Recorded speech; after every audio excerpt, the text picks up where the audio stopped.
Hello' guys, কেনেকৈ আছে আপোনালোকে? আশা কৰিছোঁ আপোনালোকে সকলোৱে ভালে আছে। তো ভিডিঅ'টো মই বহুত ইনফৰ্মেটিভ ভিডিঅ', এইটো স্কিপ নকৰিব। মই আপোনালোকক এটা জাননী দিবলৈ গৈ আছোঁ। আপোনালোকে ভিডিঅ'টো শেষলৈকে চাব। অকণমান বেছি নহয়, 1 মিনিটৰ ভিডিঅ' হয়।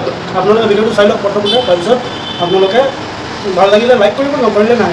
ঠিক আছে, তো বলক ভিডিঅ'টো ষ্টাৰ্ট কৰোঁ। তো আজি এই ভিডিঅ'ৰ জৰিয়তে মই আপোনালোকক জনাব বিচাৰিছোঁ যে আমাৰ অসমত 2026ৰ হ'বলগীয়া ইলেকশ্যনটো, তাৰমানে ভোটদানটো আমি যোনটো কৰোঁ সেইটো আহিছে 9 এপ্ৰিলত। ঠিকে শুনিছে? 9 এপ্ৰিলত।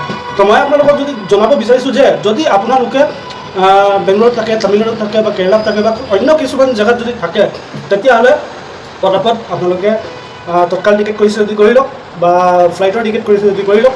কাৰণ আমি যদি এইটো ভোট নিদিওঁ তেতিয়াহ'লে আপোনালোকে সকলোৱে জানে যে আমাৰ মানে ভোটাৰ তালিকাৰ পৰা আমাৰ নাম কৰ্তন কৰা হ'ব। তো সেইটো কাৰণে মই আপোনালোকক জনাইছোঁ যে আপোনালোকৰ নিজৰ অধিকাৰটো, ভোট দিয়া নিজৰ অধিকাৰ আছে, আপোনালোকে চাই চিতি ভোট দিব।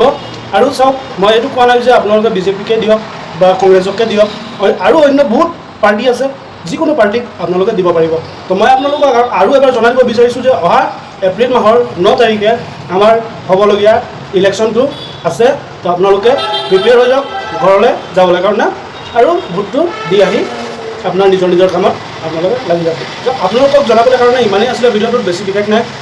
যদি ভিডিঅ'টো ভাল লাগিলে তেতিয়াহ'লে লাইক কৰিব এটা, আৰু শ্বেয়াৰ নিশ্চয় কৰি দিব, যাতে আমাৰ যিমান মানে ভাই আছে, বন্ধু আছে, যিমান ভণ্টি আছে, সকলোবিলাকৰ লগত মানে এইটো ভিডিঅ' শ্বেয়াৰ কৰিব, যাতে সিহঁতি যদি গম পোৱা নাই তেতিয়াহ'লে গম পাব।